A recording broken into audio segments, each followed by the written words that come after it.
Saudara-saudaraku yang terkasih, jumpa lagi dalam renungan mingguan Yakobus. Pada hari ini kita akan sedikit mendalami tentang bacaan minggu ke-25. Bacaan-bacaan pada hari Minggu ini menampilkan betapa kaya dan tak terduganya kerja Allah dan pemikiran Allah, jauh melampaui daya pikir dan imajinasi manusia. Ada sebuah cerita yang sedikit berbeda namun memiliki sisi yang sama dengan bacaan Injil hari ini.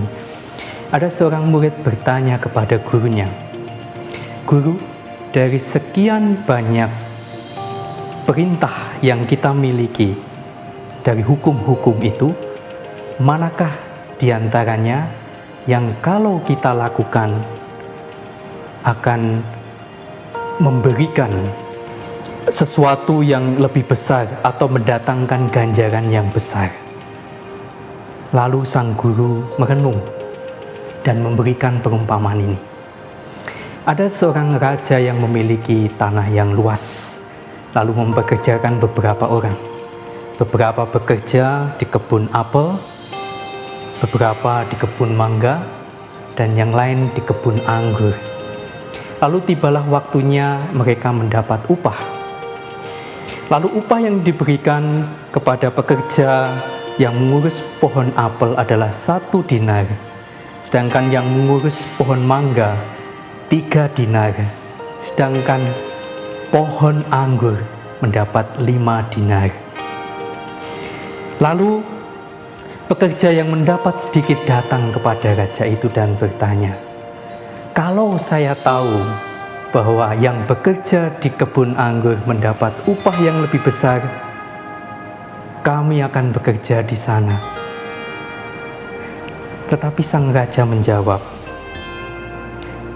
"Kalau semua bekerja di kebun anggur, bagaimana mungkin saya memiliki kebun yang indah dan menghasilkan beraneka ragam buah?"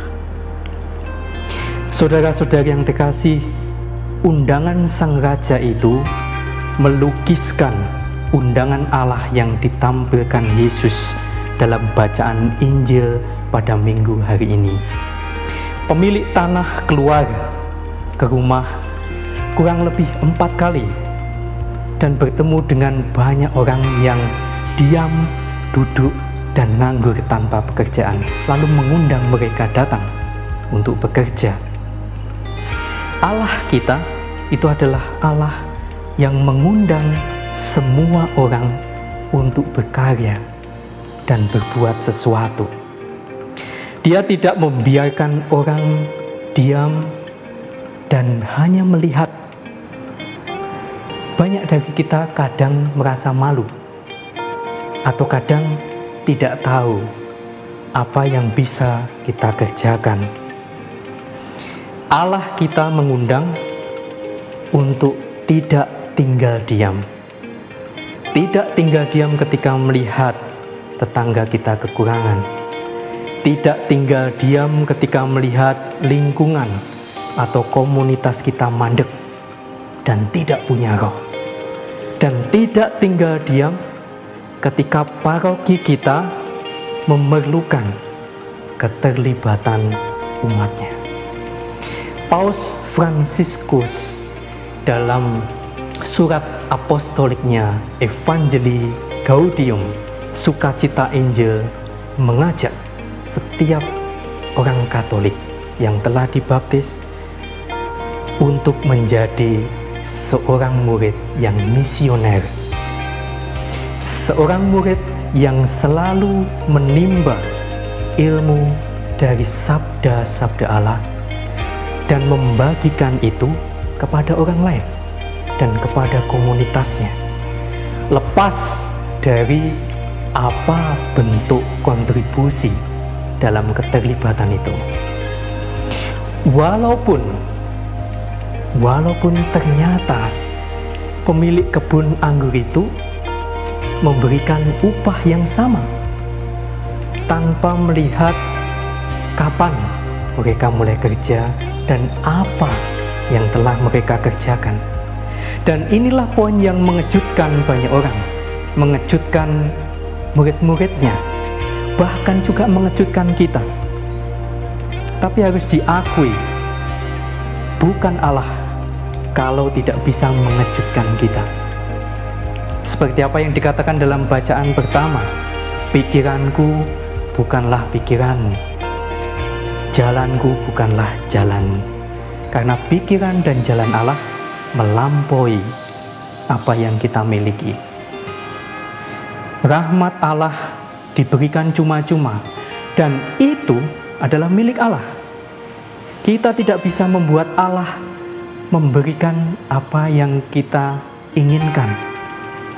Bahkan kita tidak bisa mendesak Allah untuk memberikan apa yang kita mau. Maka saudara-saudari yang terkasih, undangan Allah itu tetap berulang-ulang dan kadang cukup keras, mengajak setiap umatnya untuk bersama-sama berkarya dan ikut ambil bagian dalam karyanya. Keterlibatan itu bukan pertama-tama dengan mengharapkan imbalan dari Dia atau seberapa besar keuntungan yang kita peroleh, tapi merupakan bentuk kesediaan untuk membagikan kegembiraan kita sebagai orang yang telah dibaptis. Atau mungkin kita lebih berani berkata seperti Paulus dalam suratnya yang pertama kepada umat di Korintus bab 9 ayat 18. Kalau begitu, apa upahku? Upahku adalah aku boleh mewartakan Injil tanpa upah, dan bahwa aku tidak mempergunakan hakku sebagai pewarta Injil. Saudara-saudara yang terkasih, kita percaya bahwa hal itu tidak bisa kita lakukan sendirian. Kita memerlukan komunitas, kita memerlukan orang lain, dan lebih lagi kita memerlukan Allah.